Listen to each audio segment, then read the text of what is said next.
So, welcome guys to the Dating Hero's Journey. This is the first edition of this, and that's ever been public.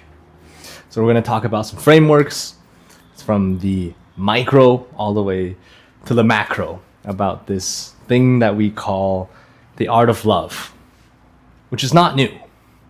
It's throughout all of history, all of the ages of the world. The art of love has always existed.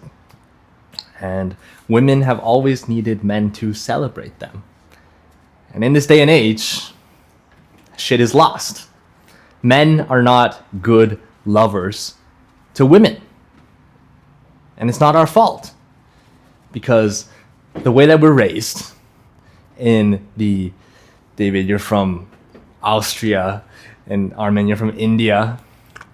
From these places that we are from, we are taught from a young age to not have a good relationship to our sexuality, to be nice guys, to avoid conflict, to focus on achievement and getting a good job, going to a good school, living the life that others have planned for us. And so if we think about it, life is very short. We only have 4,000 or so weeks to live. Let that sink in. And 99% of people will never walk their own path. They will live the life that is comfortable, that is set out for them by their parents, by society, because that is the easier and the safer option, and in my opinion, the much less epic one. Because men used to be superheroes. Men used to go on great journeys. If you read great literature, men used to be inspiring. Who are some of the inspiring men that live in today's society? I'm having trouble thinking of a lot of them. And so we take that concept and we apply it to great men in the lover category of women. And I'm curious which men are inspiring for you guys. For example, Casanova, Lord Byron. For me, a personal favorite is Gabriele D'Annunzio. He was an Italian poet and patriot and war hero. And this guy, to very, very briefly condense his life story. In his city, the women were viewed as more strange for not sleeping with him than sleeping with him. Could you imagine where it is more weird for a girl not to sleep with you than to sleep with you? Gabriele D'Annunzio. You guys should read about him. So if these guys exist, and they have for all of history, and there's only a few of them that are named, there's probably a lot of guys that got tons of girls. No one ever knew who they were. In ancient Greece, ancient Rome, ancient China, ancient India, ancient Europe, who knows? These guys, they lived a life and that was filled with abundance, with women, and you would think that in dating, it's a linear scale.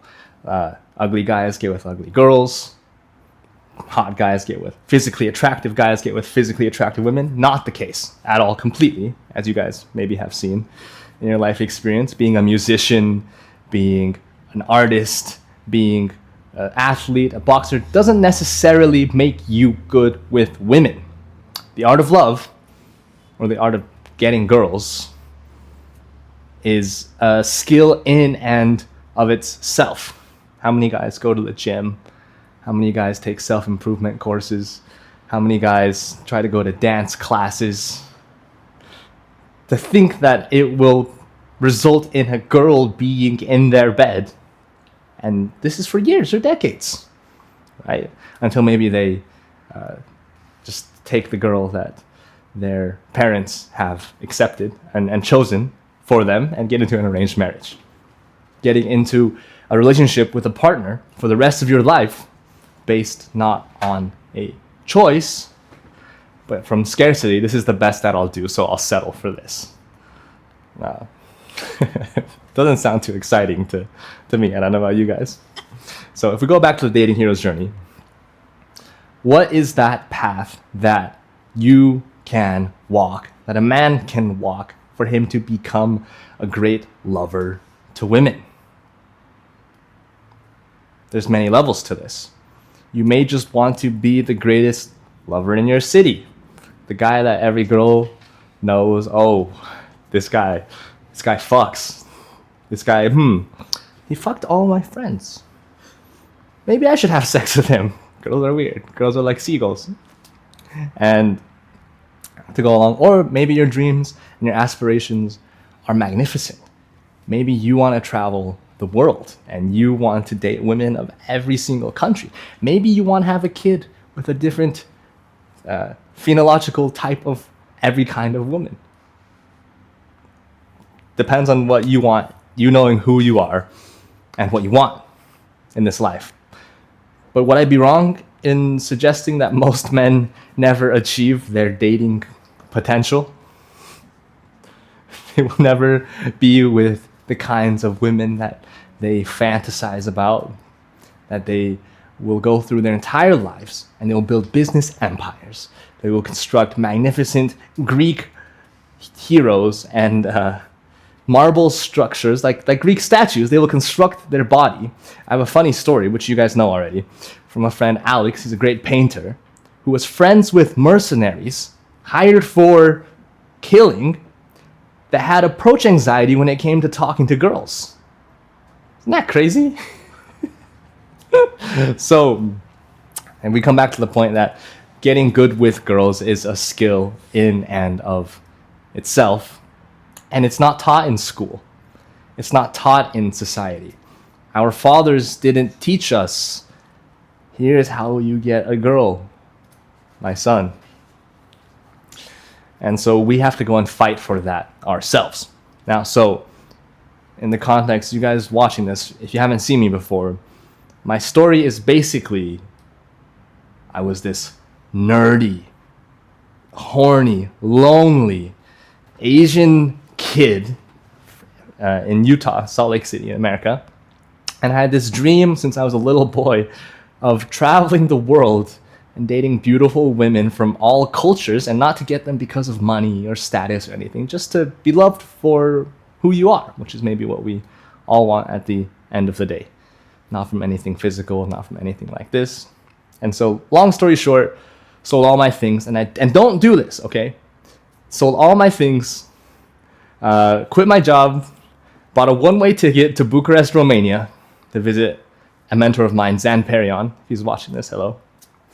And to go on this mighty dating heroes journey from all cultures. Now, this journey has taken us to Bucharest, Romania, to Greece, Argentina, Brazil, Colombia. We're currently filming this in Tbilisi, Georgia.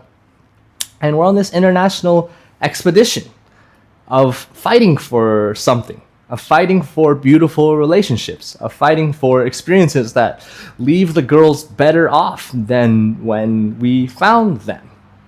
Right? Sounds so simple. Instead of, what can I say to a girl to get something from her, for her to put me in that category of, fuck that guy. He just said a bunch of things and lied to me and tried to take something from me just to get something from me. And even those guys, they're sincere, right? It comes from a place of wanting to be with women. But perhaps this would be an interesting time to delve into the difference between pickup and the game and the art of love, which basically comes down to whether or not you have empathy for women. Are women the enemy? Or are they just as lost and lonely and confused and horny and insecure as we men are? Women don't have good instruction either. So the next time you're in the bar, next time you're in the coffee shop, we have assumptions that come into our heads, right? Oh, wow, she is too beautiful. A girl like her must have a boyfriend. She would never be interested in a guy like me as I am. The stories that we tell ourselves. But what if we're going to make up assumptions, and this is from my mentor, Zan Perion, why not make them good ones? Why not assume that she is lonely as fuck, only dates terrible men, is ovulating, hasn't had sex in a year and is horny as fuck and just wants to meet an already kind guy? What if these were your starting assumptions as opposed to I will never be good enough to be with a woman like that? So, in a very practical way, how do you represent this kind of energy? And what is the difference between something that you do versus someone that you become as it relates to being a man that is loved by women wherever you go? So one of the fundamental principles of this is you could either view yourself as, okay, I will, dating is cool. It's not that important. I don't need to really focus on it. I'm focused on all these other things. And that's perfectly fine if that feels truly aligned for who you are. But at the same time, a different path is if you, let's do a thought experiment. What if you were categorically, if you just put yourself as a lover, if you thought of yourself in this way and aligned your reality for it to be so, a lover to all women? What if you were categorically a lover to all women? Old, young, overweight, anorexic, beautiful, physically unattractive. If you just love women, all women, until they prove you otherwise, perhaps if you show up kindly and give them a very gracious compliment, what a woman you are. And then she says, go away, don't talk to me. Okay, well, you just prove to yourself that you showed up as a fucking man and she is not the right kind of woman for you in her life. Imagine if you stayed in that conversation and that energy in this draining kind of situation. How life draining is that? It's not your girl. She self-selected herself out of your life. You could not have done more. Imagine going into a situation like this and going on 1 date, 3 dates, 5 dates. It's someone that you don't even have that connection with at the start. And so there's a concept that we've been exploring very recently in our coaching immersive experiences, which is the idea of there's 2 pathways. Should you go on 3 dates, have some dinners, coffees, walks, tea ceremonies, and then try and escalate to be someone that you were completely not, with that part of yourself turned off, living from the neck up, as so many of us analytical, video gaming, problem solving kind of guys do? Or the new idea is to start escalated. And that would be in the form, and we do this in bars every single night, you look fucking hot. And you give the girl space, of course. And if it's not your girl, she will let you know, but you basically skipped like the entire 5 dates of getting to know you, things like this. You immediately went to see if you had a sexual connection with this girl. And now a funny phenomenon, and you ran into this, is you said you look fucking hot, and the girl said so do you, and then what next? Mind empty, blank, right? So it kind of becomes into, there's a bridge between who you are and who you see that you're potential capable of being. And so when you say something like you look fucking hot to a woman, instead of let me take you to dinner, let me buy you so many things, this, and then she says you look fucking hot too, what do you do from there, right? As you know. And you just got here, David. So in that case, some potential next steps in this particular scenario, okay, let's go.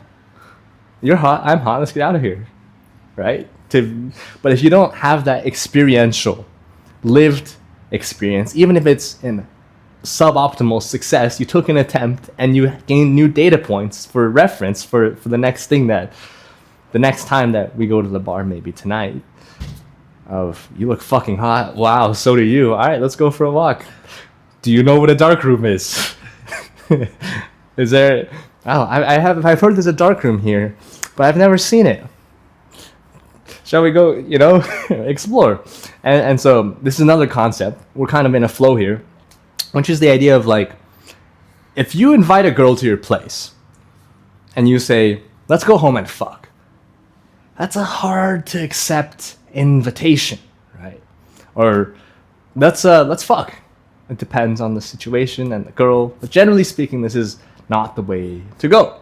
So how do you say the same thing without saying it in a way that a woman will go with you?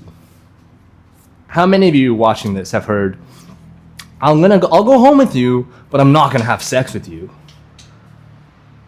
But just by the act of her getting into the Uber with you, her taking your hand and walking home from the club with you, she is saying she's not going to sleep with you, but she's acting like she's going to sleep with you. So in these instances, it's better to take women at what they do and look at their actions as opposed to what they say that they want or don't want. So it's like, oh, I'm not going to sleep with you, but she's going to your place. Logistically, she's putting herself in a situation where something good can happen. Not to say if she goes home with you, she's guaranteed to sleep with you, obviously. And so in this sort of situation, we talk about the idea of 2 steps forward, 1 step back. And for the next talk, we'll have a girl here with us to demonstrate live. And what does that look like practically? Let's say you guys get into your place and you say, okay, your friends are finally gone, I can finally kiss you. And then you give her the space, because what women never want to feel is that you took that choice away from them. It's almost like saying, and you can say this with words, if you go home with me, it is by your choice, not because I convinced you. Because it's not even, if it's something like, well, I'm gonna take you home and fuck you so hard tonight, she has no choice in the matter, right? And that is uncomfortable to a woman. What makes a guy creepy is if he says something that he feels like he shouldn't be saying. Now, at the same time, there is the way that things have been, perhaps going out at night, not knowing what to do, going out at night, buying a lot of drinks, but not taking any girls home. There's a lot of, these sorts of things that we do because we want to do something and meet women, right? And that's a general good thing to do, to go out. Now, it doesn't sound sexy to say, hey, you might have to go out 1,000 times and take no girls home for you to go out the 1,001st time and have a threesome with 2 of the hottest girls in the club. But that would not have been possible without this lengthy journey. So to measure your success, for example, by if you took a girl home with you or not, is very unfulfilling, and it becomes very easy to give up on the process of getting good with girls. So what's a better way to measure our success then? Let me suggest, did I take a shit ton of action tonight every time you go out? Did you try things that you have not tried before? You look fucking hot. Let's go to the dark room. Doesn't matter what the girl says. It's just about you stepping into a new identity by taking action in a way that you have not taken before.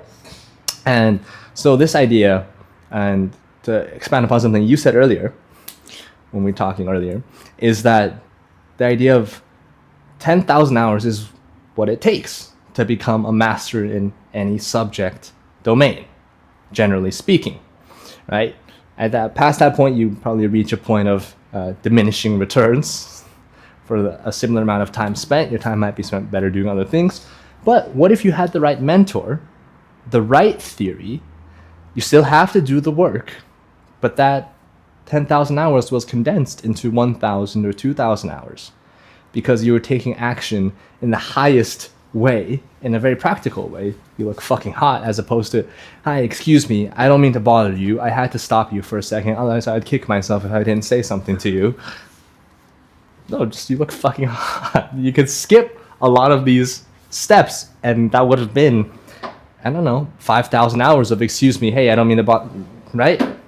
So to have the right theory and the right guidance is valuable on this journey. And at the same time, I didn't say turn 10,000 hours into 0 hours. There's still 1,000 or 2,000 hours of you going into the field, into the world, and finding that in your own way, in your own style. You might not say you look fucking hot. You might say you're so fucking sexy, stay away from me. For example, oh, look at her. Oh, pretend to look at her, and then, oh, wow, fuck. There's a spirit that you have, that you unlock by turning your dating hero's journey, into something that you do every day and lifelong, as opposed to, okay, I work my job 9 to 5. It's Friday night. Maybe I'll go out for 3 hours. Saturday night, maybe I'll go out for 3 hours. Maybe like 5 or 6 hours that you spent.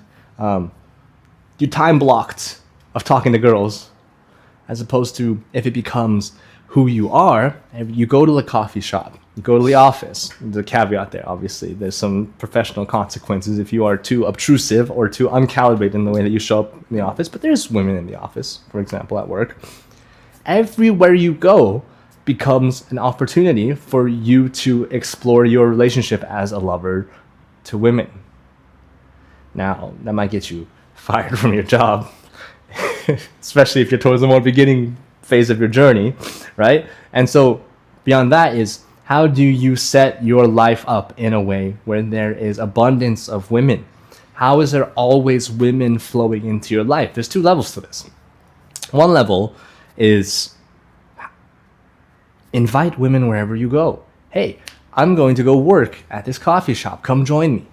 You can copy, paste, text that message to every single girl that you know.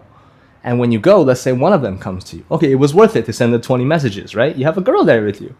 When you show up to the coffee shop with the girl, every other girl sees that you're already with the girl. She doesn't even have to be your girlfriend. It could be your sister or your mother or your friend or a girl you're so deep in the friend zone with you don't know what to fucking do. But just by that expedient of women seeing you show up with another woman, like, oh, this guy's not weird. Wow, this guy's comfortable around women. Maybe she slept with him. Women don't know.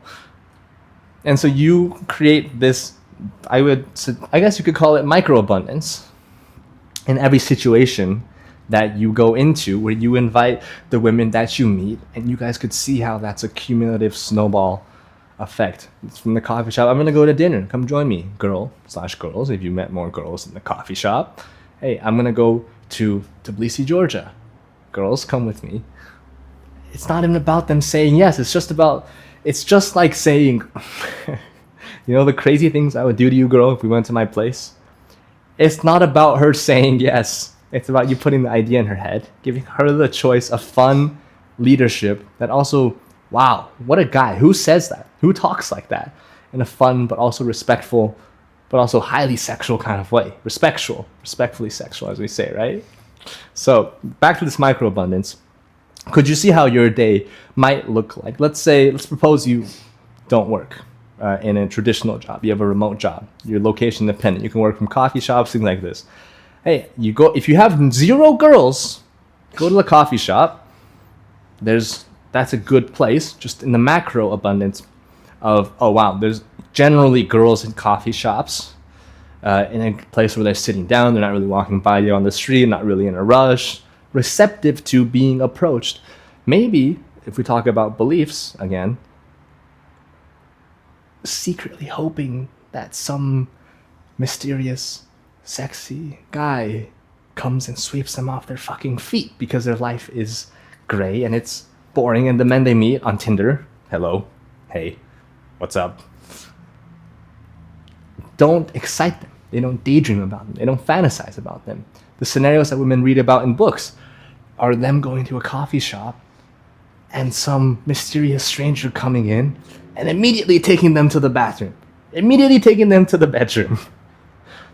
Women think about these things. Now, it depends, obviously, on context and scenario, but just by thinking on this wavelength, if you guys want homework, read a women's dark romance, or read one women's fantasy book, and see the kind of scenarios and there's varying levels of explicitness and things like this. and realize that women are secretly hoping for this to happen in their life. Now, for most women, the men that they are around will never turn into that fantasy creator leader. Because whether men don't understand, they're focused on sports, other priorities, girlfriend check, back to video games, for example. And not saying everyone needs to be a lover, not the point. But if you understand women's psychology in that way, from basically going behind enemy lines, quote unquote, you become aware, and it starts with awareness. And when you start with awareness, then you take action towards that awareness, and pretty soon you might just be the guy that she's writing in her diary about, or she's texting her friends about. Oh my God, guess what happened to me today? I met this guy in the coffee shop who told me if no one else was here, he would take me to the bathroom. And then he left. He got up and he fucking left. Who does that? And then you go to the coffee shop again the next day and you see her again. Guess what? She's been thinking about you. Maybe she even went home and pleasured herself to you. What an excellent man with excellent leadership that showed up in her fucking life. This is just talking about meeting girls in the daytime in a coffee shop. Think about what is possible in nightclubs, in bars, in clubs, in these sorts of situations. So not to delve too much into the specifics, we do this live every night in Georgia. Come visit us. And to move things forward a bit, let's go bigger. Let's go back to the larger scale of the dating hero's journey. This international dating odyssey that is possible, and it's not for everyone. Let's say that is not what you want to do. You love your life already. You love other aspects of your life. Your work is fulfilling. Your community is fulfilling. You love what you do. You love the people you spend time around. Great. That's a beautiful thing if it's mindfully chosen, and that is the most honest thing for you. If it's not, if you hate your job, your community, your environment, okay, why not you sell? And allow me to invite you to consider the idea that you can quit your job, sell everything, travel the world, and perhaps date incredible women of every single culture that would love to meet a guy like you. Just to sit in that possibility. It's not possible for everyone, nor should everyone want it. In fact, don't do it if it doesn't feel 100% aligned for who you are. But to go back to the point, how do you create abundance if you are in a small rural village? Right? So these things, they do matter in terms of, again, the setup of how you can create abundance in your life. I guess I'll conclude this talk with some questions, the big questions that we sit in that there aren't necessarily answers to. In a time and an age that is so discordant, human connection is really missing. Men and women, there's a battle of the sexes. Men and women are fighting each other. What is the role of great male lovers? And are we those men? Where are the great, joyful, masculine men that will make women laugh, that make women come, that make women fall in love with them forever because of who they are? And it's not about money or status or power. Question number one. Question number two, how many women out there would love to meet an excellent guy like you, and she didn't get to do so because we didn't go out tonight, because we decided to stay in and watch more videos and courses and consume more books before we thought we would finally be ready to start? What if we were already good enough, already lovable, already acceptable, exactly as we are, without needing to change anything externally or internally? And that is good enough for you to be lovable. And what if the hottest, physically most attractive girl in the world is actually lonely as fuck and waiting to be approached and swept off of her feet by an excellent guy into her little Disney princess fairy tale. From a supermarket. From a supermarket. Yes. Or a bathroom stall in a coffee shop. You never know. So it's as much about the journey as it is about the destination, because you will realize that as you go on this dating hero's journey, and we'll have many more talks about this in the future. This is just the first one. Who you become, you will fall in love with the process, with the journey, with who you become walking this path. And your life is, let's not even talk about your life. The lives of the people that you interact with will be better because you walked this path, because you dared to go a different way, because people want to be caught up in something. They want to feel passionate. They want to feel the romance of their life. That's not necessarily about romantic relationships.